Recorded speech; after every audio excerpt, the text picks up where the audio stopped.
अगला टॉपिक जो अपना है वो क्या है? प्रतिशत, परसेंटेज। ठीक है, एक महत्वपूर्ण अध्याय है जिसके बिना अंक गणित अधूरी है। प्रतिशत के आधार पे प्रतिशत चलेगी से अपना लाभ हानि, सरल ब्याज और चक्रवृद्धि ब्याज, ये सारे टॉपिक जो हैं वो प्रतिशत पर ही चलेंगे। तो प्रतिशत को अपन समझते हैं, क्या है प्रतिशत, क्या यूज है। पहली बात तो क्या है और क्यों इसको काम में लेते हैं, ये इंपॉर्टेंट बात है। प्रतिशत आपने खूब बार सुना होगा, खूब बार काम में लिया भी होगा। तो आप मुझे बताएं, प्रतिशत का नाम, पहले बात नाम सुना है क्या आप लोगों ने? चलो, क्यों काम में लेते हैं, क्या होता है वो बात की बात, क्यों काम में लेते हैं, क्यों इसकी आवश्यकता पड़ती है। आपने जब कभी प्रतिशत को देखा है तो उसके अगर प्रतिशत को काम में नहीं ले तो क्या इसके बिना काम चल सकता है या नहीं चल सकता है, या ऐसा कोई बताओ देखें, क्यों काम में लेते हैं बताओ, क्या होता है ये नहीं भैया, क्या होता है मैं बताऊंगा अभी क्या होता है। काम में क्यों लेते हैं? काम में लेते हो बहुत समय हो गया है आपको, है? आंकड़ों को समराइज करने के लिए करते हैं। चलो ठीक है, मैं आपसे कहूं कि 10वीं में आपके कितने परसेंट है, या परसेंट छोड़ो, मैं पूछता हूं कि 10वीं का रिजल्ट क्या है आपका, क्या कहोगे? 60%, 70%, ऐसे ही कहोगे।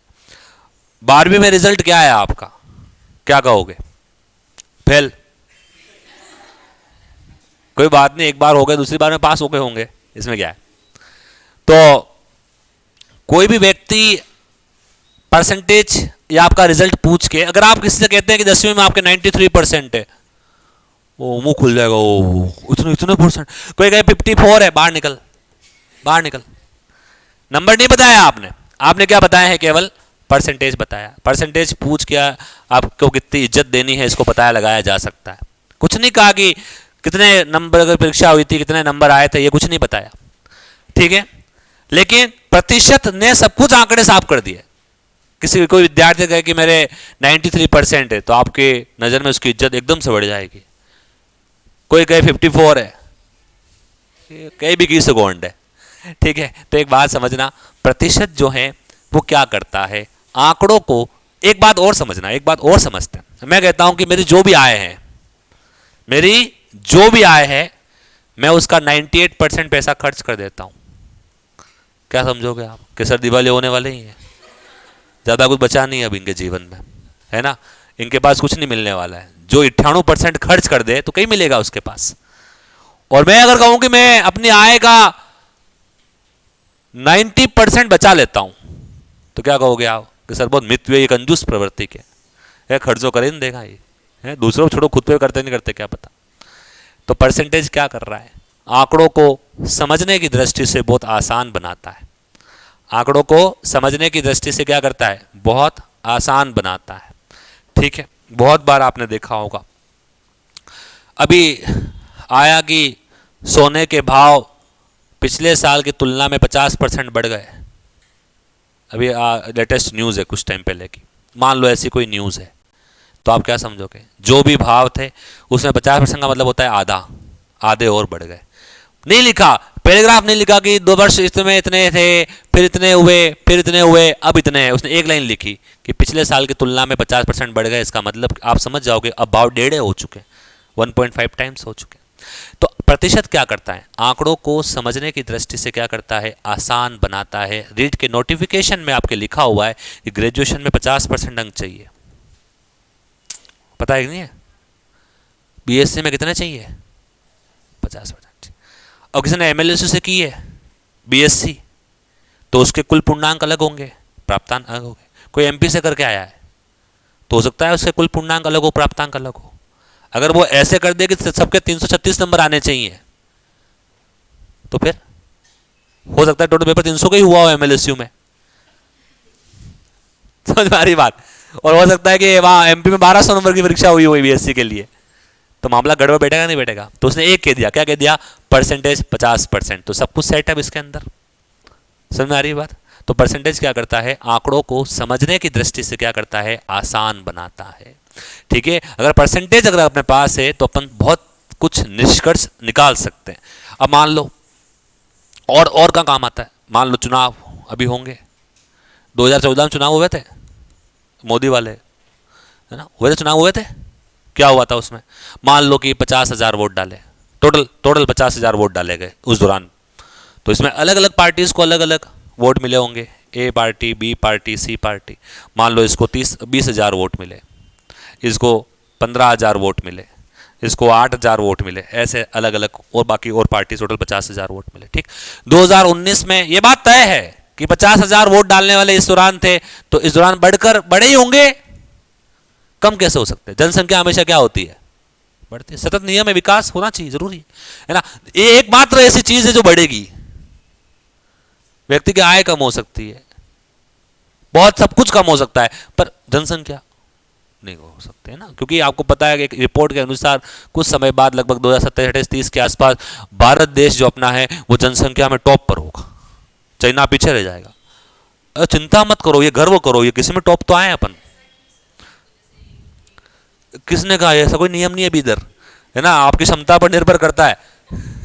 ऐसा कोई नियम नहीं है कि 2-3 का, वो तो गवर्नमेंट जॉब वालों के लिए है कि 2002 या 3 के बाद 2 बच्चे, वो जो समझदार है उनका तो ठीक है, बाकी तो देख लो अपने क्षमताओं के अकॉर्डिंग, है ना। तो 50,000 है, फिर कितना है? 70,000 है। तो ये बात तय है कि लोग बढ़ेंगे वोट डालने वाले। तो 2019 से मान लो कि बार ए जो पार्टी है इसको 21,000 वोट मिले, बी पार्टी जो है इसको 18,000 वोट मिले, ठीक है, सी मिले और ऐसे मिले।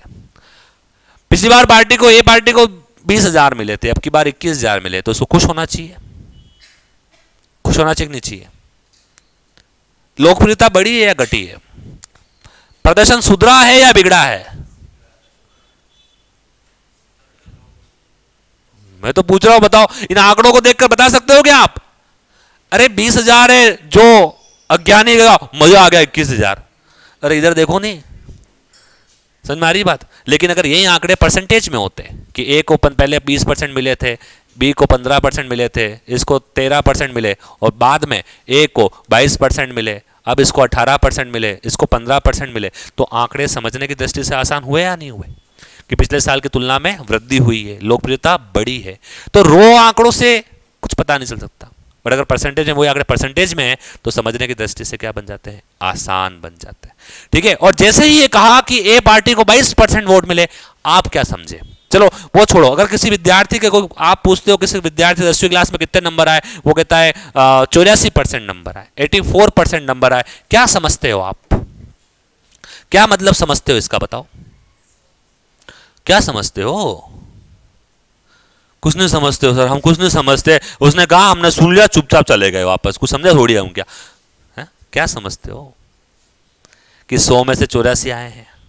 ये तो समझते हो कि 100 में से क्या आए हैं? 84 आए हैं। ठीक है, तो प्रतिशत को शुरुआत कर रहे हैं, प्रतिशत को लिखते हैं। सबसे पहली बात, प्रतिशत का उपयोग क्यों करते हैं? क्या करता है प्रतिशत? प्रतिशत आंकड़ों को समझने की दृष्टि से क्या करता है? आसान बनाता है, इसलिए इसका उपयोग करते हैं।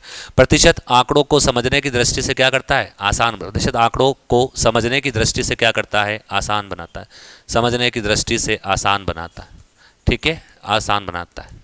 ठीक है, और कोई इसका विशेष उपयोग नहीं, मतलब उपयोग तो हर जगह है, पर क्यों करते हैं? आसान बनाता है। ठीक है, समझने की दृष्टि से क्या करता है? आसान बनाता है। दूसरा, प्रतिशत जो है वो आंकड़ों को छोटे रूप में प्रदर्शित करने के लिए काम आता है ना। अगर मैं आपसे कह रहा हूं कि मैं अपनी आय का 98% पैसा खर्च कर देता हूं, तो आप समझ गए, एक इतनी सी बात में आप सब कुछ समझ गए।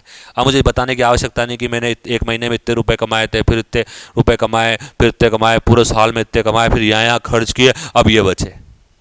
फिर हिसाब कौन लगाए? एक बात के 98% पैसा खर्च हो गया, मतलब कितना बचा हुआ है? 2% बचा हुआ है। ठीक है, तो इसका मतलब यहाँ पर क्या है? आंकड़ों को छोटे रूप में प्रदर्शित करने के लिए, समराइज करने के लिए, आंकड़ों को छोटे रूप में प्रदर्शित करने के लिए भी अपन क्या करते हैं? प्रतिशत का इस्तेमाल करते हैं पढ़ने के लिए, आंकड़ों को छोटे रूप में प्रदर्शित करने के लिए। यह मुख्य काम है। एक तो क्या करना है? आंकड़ों को समझने की दृष्टि से आसान अगर बनाना है तो किसका प्रयोग करते हैं अपन? प्रतिशत का प्रयोग करते हैं। एज वेल एज आंकड़ों को छोटे रूप में अगर लिखना है, प्रदर्शित करना है, तभी किसका प्रयोग करते हैं? प्रतिशत का प्रयोग करते हैं। ये तो है क्यों उपयोग करते हैं, why we use percentage, it is the main reason. समझने की दृष्टि से आसान, जैसे ही परसेंटेज आएगा आपको कुछ बताने की आवश्यकता नहीं, सब कुछ आप समझ जाओगे। बट अब बात आती है कि प्रतिशत होता क्या है। प्रतिशत होता क्या है ये समझना है, प्रतिशत कैसे ज्ञात करते हैं, प्रतिशत कैसे निकालते हैं। मैंने जैसे आपसे अभी कहा, मैंने जैसे ही आपसे कहा, मान लो किसी विद्यार्थी के 600 नंबर की परीक्षा हुई, किसी विद्यार्थी के 600 नंबर की परीक्षा हुई और मैंने कहा कि 600 में से 600 नंबर उसके आ गए, तो आप क्या कहोगे? 100% आ गए। पूरे में से पूरे मतलब कितना है? 100% आ गए। ठीक है, अब मैं अगर कहूं कि ये 100% आ गए वो तो ठीक है, पूरे में से पूरे आ गए। अगर मैं अब उसको कहूं कि 84% ही आए, तो आप क्या समझोगे? 84% आए हैं कितने में से? 100 में से। 100% अगर है, 600 नंबर की परीक्षा हुई और 100% नंबर है, मतलब कितना आ गया है? 600। और अगर 84% नंबर आए हैं मतलब 600 नंबर नहीं आए, 600 से कुछ कम आए, क्योंकि 100% आना मतलब पूरे में से पूरे आना। पूरे मतलब कौन से? जितने नंबर की परीक्षा हुई है, जितने नंबर की परीक्षा है मतलब क्या? कुल नंबर हो गए। वो क्या हो गए? कुल नंबर हो गए। अगर कुल नंबर अगर 600 है और ये अगर 100% के बराबर माने जाएं, तो जो भी नंबर आ रहा है, सपोज आपके 360 नंबर आ रहा है, तो 360 कितने प्रतिशत के बराबर है? ठीक है, तो इसमें कॉन्सेप्ट क्या होता है कि प्रतिशत का अर्थ यह है, कोई भी मान हो सकता है, कोई भी मान, कैसा भी मान हो सकता है, किसी मान को, प्रतिशत का अर्थ लिख रहा हूं, किसी मान को, मान हो गया, संख्या हो गया, कोई भी वैल्यू हो गई, किसी मान को 100 पर व्यक्त करना, किसी मान को 100 पर व्यक्त करना प्रतिशत कहलाता है। किसी मान को 100 पर व्यक्त करना प्रतिशत कहलाता है। किसी भी मान को 100 पर व्यक्त करना प्रतिशत कहलाता है। मोस्ट इंपॉर्टेंट बात, जहां कुल मान को 100% या 100 के बराबर माना जाता है, 100 के बराबर माना जाता है। ठीक है, यह है प्रतिशत का मूल कॉन्सेप्ट। ठीक है, यह मूल कॉन्सेप्ट है। क्या? कि किसी मान को 100 पर व्यक्त करना क्या कहलाता है? प्रतिशत। जहां कुल मान को कितना माना जाता है? 100% के बराबर। अब अगर समझना क्या कि मान लीजिए किसी विद्यार्थी के 600 नंबर की परीक्षा हुई, किसी विद्यार्थी के 600 नंबर की परीक्षा हुई और उसके 360 नंबर आए। ठीक है, अब अपने को बताने हैं कि उसके कितने प्रतिशत नंबर आए। आप सबने बचपन में प्रतिशत निकाला होगा मेरे हिसाब से। कैसे निकालते थे आप? किसी 600 नंबर की परीक्षा हुई और 360 नंबर आए, तो प्रतिशत कैसे बदलते थे आप?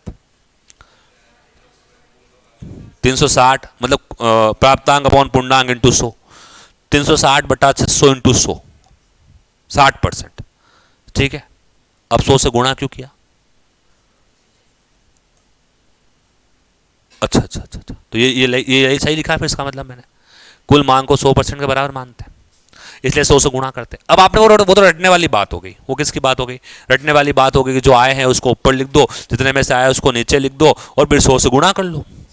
पर अपन कॉन्सेप्ट समझते हैं। मैंने अभी आपको क्या कहा? किसी मान को 100 पर व्यक्त करना मतलब ये 360 नंबर आए हैं, इसको 100 के रेस्पेक्ट में बताना है। कब? जब कुल मान को कितना मान लूं? 100। मैं परसेंटेज में क्या लिखूंगा कि ये 100 जो है, अगर ये 600 जो है अगर 100% के बराबर है, तो बताओ 360 कितने प्रतिशत के बराबर हुआ? जहां कुल मान को कितना माना जाता है? 100। कुल मान मतलब जितने में से वो मान प्राप्त हुआ है उसको। तो अगर 600 100 के बराबर है, तो बताओ 360 कितने के बराबर हुआ? वास्तव में 100 नंबर की परीक्षा हुई थी क्या? परसेंटेज अब कितना, कोई विद्यार्थी में 96% नंबर आए, तो क्या 100 नंबर की परीक्षा हुई थी क्या उसके? हो सकता है 5000 नंबर की हुई हो सकता है 1000 नंबर की हुई हो सकता है 800 की हुई हो, 600 की हुई हो। तो 100% तो कौन होगा? कुल मान। कुल मान को 100 मान ले और जो मान आया है उसको 100 के रेस्पेक्ट में बताना ही क्या है? प्रतिशत है। कैसे बताएंगे अब समझना। ठीक है, तो मुझे यह पता है कि 600 नंबर अगर आते उस विद्यार्थी के, तो क्या कहता? 100% नंबर आ गए। मतलब 600 नंबर किसके बराबर है? 100% के। सही लिखा है मैंने। एक नंबर किसके बराबर है? 100 बटा परसेंट बटा 600। एक नंबर का परसेंट बता पड़ गया मुझे कितने नंबर का बताना है? 360 का।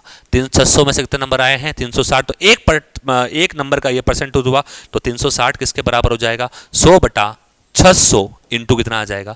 360। ठीक है, ये कट जाएगा 2 बार, ये 60 बार, बताओ कितना आया? 60%। कितना आया 60%। तो इसका मतलब अपन ने क्या किया है, जो आप करते हो वही मैंने बताया है। 360 जिसको बदलना है उसको ऊपर रखा है आपने, जितने में से आया उसको अपॉन में कराए और इनटू क्या कराए 100। अब इस प्रश्न का उत्तर कि प्रतिशत बदलने के लिए 100 से गुणा क्यों करते हैं, क्योंकि 100 जो है वो कुल मान को बताता है। 100 से गुणा क्यों करते हैं, क्योंकि कुल मान से अपन तुलना ही तो कर रहे हैं। अगर 600 100 के बराबर है तो 360 कितना है, ये क्या है, प्रतिशत। तो किसी भी मान को 100 पर व्यक्त करना, किसी भी मान को 100 के बराबर मानना, टोटल मान को क्या कहलाता है, प्रतिशत। तो सीधा सा नियम हो गया, सीधा सा मतलब हो गया कि ये मान कोई भी मान हो सकता है आपके पास, वो किसी न किसी में से प्राप्त हुआ होगा तभी परसेंटेज आ सकते हैं, ध्यान रखना। मैं आपसे कहूं 500 कितना परसेंट है, लो बताओ 500 कितना परसेंट है। अरे कैसे बताऊं, जब मैं कहूंगी ये 2000 या 500, 2000 का कितना परसेंट तो बता सकता हूं, क्योंकि मेरे पास 100% की वैल्यू पता है कि 100% अगर 2000 है तो 500 कितना हुआ, 500 बटा 2000 इंटू 100। ठीक है, तो जब कभी किसी मान को बदलना हो किसमें, प्रतिशत में, जब कभी किसी मान को बदलना हो किसमें, प्रतिशत में। यहां पर आपने बदला है किसको, प्रतिशत में, किसको 360 को, किस आधार पे, 600 के आधार पे। ठीक है, तो जब कभी भी किसी मान को प्रतिशत बदलना हो तो सबसे पहले उस मान को ऊपर रखते हैं, अपॉन जितने में से वो मान है वो इनटू क्या करते हैं 100। ठीक है, तो बड़ा आसान है, जब कभी किसी मान को बदलना हो प्रतिशत में उसको कहां रखोगे आप, हमेशा ऊपर, अपॉन में जिसमें से वो मान आया है वो, और गुणा किससे कर दोगे 100 से। जो आप बता रहे थे वही वाली बात है कि जब कभी किसी मान को प्रतिशत में बदलना हो, जब कभी किसी मान को प्रतिशत में बदलना हो तो क्या करते हैं, उस मान को ऊपर रखते हैं, मान अपॉन जितने में से वो आया है वो इनटू क्या करेंगे 100। अभी लिखो मत, 2 मिनट रुक जाओ, है ना। तो अपना ये क्या हो गया, किसी भी मान को प्रतिशत में बदलना समझ में आया क्या, कुछ नहीं है, कुछ भी नहीं है, बस इतना सा है कि प्रतिशत का अर्थ यह है किसी भी मान को 100 पर लेके जाना। मान लो कि मेरे पास 50 अरब रुपए है, मानना है, खाली मानना है, पता नहीं किडनैप कर लो, बाहर कहाँ है निकालो, है 50 अरब रुपए मैंने, 50 अरब रुपए है, ठीक है, लिखना भी नहीं आ रहा, मैं इसको लिख दूँ, ऐसे लिख दूँ ना, बचा फालतू कौन रिस्क ले। ठीक है, 50 अरब रुपए। अब मान लो इसको मैंने बांट दिए, 4 लोगों में बांट दिए, दानी हूं मैं तो बहुत बड़ा, बांट दिए, 5 अरब उसको दिए, 5.3 अरब इसको दिए, 7.6 अरब इसको दिए, 8.7 अरब इसको दिए, बाकी के इसको दे दिए। तो ये गणना है कितने टफ है। लेकिन अगर मैं कहता कि ए को मैंने 5% दिए, बी को मैंने 18% दिए, सी को मैंने 23% दिए, बाकी को मैंने डी को दे दिए, तो बाकी निकाल सकते हो ना डी को कितने मिले आप। समझ में आ गई बात। तो प्रतिशत क्या करता है, आंकड़ों को समझने की दृष्टि से आसान बनाता है, इसलिए अपन क्या करते हैं, प्रतिशत का उपयोग करते हैं। आज से पहले सोचा था ना क्यों करते हैं उपयोग, करो उपयोग करो, सब कर रहे अपने करो, है? क्यों करते बता पड़ा गया, ये पहले नहीं लिखी हुई है मैंने। समझने की दृष्टि से क्या करता है, आसान बनाता है। आप 10वीं पास करके 11वीं क्लास में गए थे तो आपसे पूछा गया कितने परसेंट आया 10वीं क्लास, पूछा नहीं पूछा, क्यों पूछा उन्होंने, पता पड़े आगे बिठाना है पीछे बिठाना है ना, इसलिए पूछते हैं वो। ठीक है, तो ये आई बात समझ में आ गई। अब किसी भी मान को प्रतिशत में अगर बदलना है तो पहले आपको 100% का मान पता होना चाहिए। 100% पता होगा तभी तो उससे तुलना कर पाओगे दूसरे मान की। देखिए, तो ये बात समझ में आ गई कि आपको किसी भी मान को प्रतिशत में बदलने के लिए क्या करते हैं, उस मान को जैसा कि आपने कहा था अभी ऊपर रखेंगे, जितने में से उसको अपॉन में गुणा किससे करेंगे 100 से। अब मान लो, तो लिख दो एक बार, चलो इसको लिख दो, इसको मिटाना पड़ेगा फटाफट से, 2-3 लाइनें जो भी मैंने लिखी है इसको लिख दो आप, फिर अपन समझेंगे आगे कि जब अपन को प्रतिशत दे रखा हो तो मान कैसे निकालते हैं। तो ये तो क्या हो गया, किसी भी मान को प्रतिशत में बदलना है, वो आप समझ गए हैं, किसी भी मान को कैसे बदलते हैं।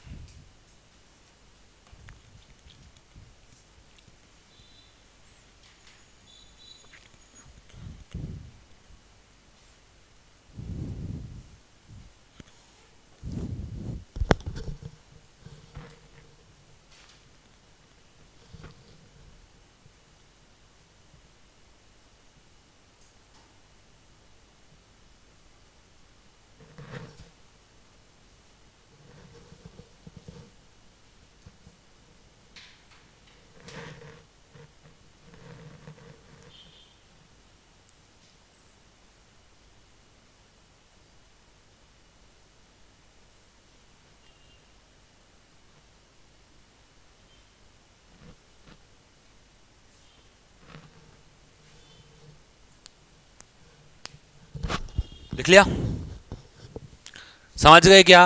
अब मैं किसी भी मान को परसेंटेज में बदलने को बदल दोगे आप, क्या ये खूब काम आएगा, आगे ध्यान रखना, लाभ आने में भी काम आएगा, ब्याज में भी काम आएगा, और इसमें तो काम आएगा ही सही। तो बदलना हो तो क्या करना, जिसको बदलना है उसको ऊपर रखना, जिस पर बदलना है उसको अपॉन में गुणा किससे कर लेंगे, 100 से। क्लियर है क्या बात? चलो ठीक है। अब मैं आपसे कहूं कि मेरे इंजीनियरिंग में 80% नंबर आए, ये हंसने की बात नहीं है, सच बात है ना? हाँ सही कह रहा हूं मैं, आपको आगे लगा ये सही बात है ये। तो 80% नंबर आए और मैं आपसे पूछूं कितने नंबर आए, बता सकते हो आप लोग? बता सकते हो क्या? क्यों नहीं बता सकते हो? 100% पता नहीं है इसलिए नहीं बता सकते। 8,000 नंबर की परीक्षा हुई और 80% नंबर आए, क्या बता सकते हो कितने आए? सही बात आगे समझ में कि अगर अपने पास 100% का मान पता होगा तभी अपन क्या कर सकते हैं, 80% का मान बता सकते हैं। अब मान लो ये तो ठीक है, मान लो किसी एग्जाम में 600 नंबर की परीक्षा हुई, कितने नंबर की परीक्षा हुई, 600 नंबर की परीक्षा हुई, और किसी विद्यार्थी कितने परसेंट नंबर आए, 60% नंबर आए, अपने को बताना है कितने नंबर आए। तो अपने को 100 तो पता है ना। अगर मैं कहता उस विद्यार्थी का 100% नंबर आए तो आप क्या कहते हैं, पूरे ही आ गए, मतलब पूरे ही आ गए। लेकिन अपने को क्या बताना है, 60% बताना है, तो इसका मतलब 600, इसका मतलब यह है कि अगर 100% आते तो पूरे के पूरे कितना आ जाते हैं उसके, 600। तो क्या कहेंगे, 100% बराबर है किसके, 600 के। 1% बराबर होगा किसके, 600 बटा 100 इंटू ये 1% की वैल्यू है, कितने परसेंट के बारे में बताना है अपने को, 60। तो 60 से क्या कर देंगे, गुणा। ये तो करते हो आप, 600 इंटू 60 बटा 100, ये तो करते हो आप। लेकिन मैं आपसे पूछता कि परसेंटेज निकालने के लिए आप 100 का भाग क्यों देते हो, क्यों देते हो? क्योंकि ये जो टोटल मान लिखा है ना ये 100 के बराबर है, इसलिए देते हैं भाग। ठीक है, तो यहां पर 600 बटा 100, 600 बटा 100 इंटू 60 आ जाएगा, कितना आ जाएगा बताओ, 360। तो किसी भी मान को, अब ये अपन ने क्या निकाला है, प्रतिशत से क्या निकाला है, मान निकाला है। प्रतिशत दे रखा था, फिर अपन ने क्या निकाला है यहां पर, मान। इससे पहले अपन को क्या दे रखा था, यहां पर मान दे रखा था, क्या निकाला, प्रतिशत। अब अपन ने क्या निकाला है, प्रतिशत देकर क्या पूछ लिया अपने से, मान। तो कुछ नहीं करना है, तो कभी प्रतिशत को हल करना हो, क्या करना हो, प्रतिशत से क्या निकालना हो, मान निकालना हो, किसी भी मान निकालना हो, तो अपन क्या करते हैं देखना, उस कुल मान को पहले ऊपर रखेंगे, उस कुल मान जितने में से परसेंटेज निकालना है, और कुल मान में किसका भाग देंगे, 100 का, तो वो 1% की वैल्यू आ जाएगी। फिर जितना निकालना है उस परसेंट का गुण लेंगे अपन, उसको गुणा कर लेंगे, तो प्रतिशत से क्या आ जाएगा, मान। ये आप जानते हो, वही लिखा है मैंने, है ना। मैं आप डायरेक्ट आके पूछता कि 500 का 30%, तो मुझे बताने की आवश्यकता नहीं, आप वैसे निकाल देते कि 500 इंटू 30 बटा 100। पर वो आया किस नियम से कि 500 के अपॉन में आप 100 लिख रहे हो, इसका मतलब ये कितने परसेंट की वैल्यू है, केवल 1% की वैल्यू है, जितना निकालना है उससे गुणा कर लो। आ रही बात समझ में क्या, क्लियर है? दोनों कॉन्सेप्ट समझ में आ गई है। किसी भी मान को प्रतिशत में बदलना समझ में आया, क्या बदलना है उसको ऊपर रखना है, जिस पर बदलना है उसको अपॉन में, और गुणा क्या करेंगे, 100। जिससे बदलेंगे जिससे तुलना होती है उसको अपॉन रखते हैं। और दूसरा क्या, प्रतिशत दे रखा हो और अपने को मान निकालना हो तो निकाल सकते हैं क्या, आगे जब प्रश्न करेंगे मिश्रण वाले उसमें काम आएगा कि 400 का 30% नमक है, फिर इसमें नमक मिला रहे, पानी मिला रहे, तो 30% निकालना आना चाहिए ना अपने को 400 का। अरे कुछ तो बोलो, ठीक है। चलो आप ये दो कॉन्सेप्ट मैंने लिखे हैं, इस पर फटाफट से 2-4 प्रश्न मैं आपके सामने लिख रहा हूं, ठीक है। 2-4 प्रश्न लिख रहा हूं जिन जो अपने को आगे कभी कभी थोड़े बहुत काम आएंगे, तो उसको फटाफट से आप इनको सोल्व कर ले। एक बार 4-5 प्रश्न लिख रहा हूं, फटाफट आप मेरे साथ साथ सोल्व कर लें, बड़े आसान है, लिखें इसको फटाफट से आप देखें, ठीक है। कुछ मानों को आपको प्रतिशत में बदलना है और कुछ मान आपको दे रखे होंगे उनको मान में बताना है।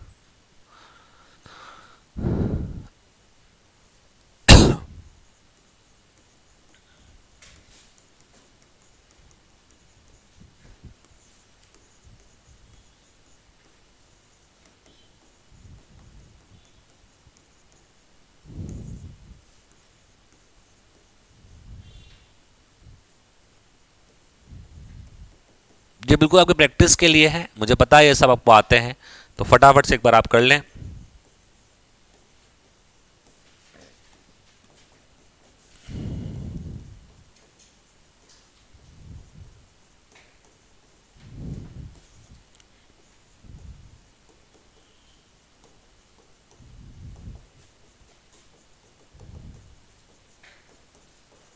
फटाफट से आंसर बताएं इनको।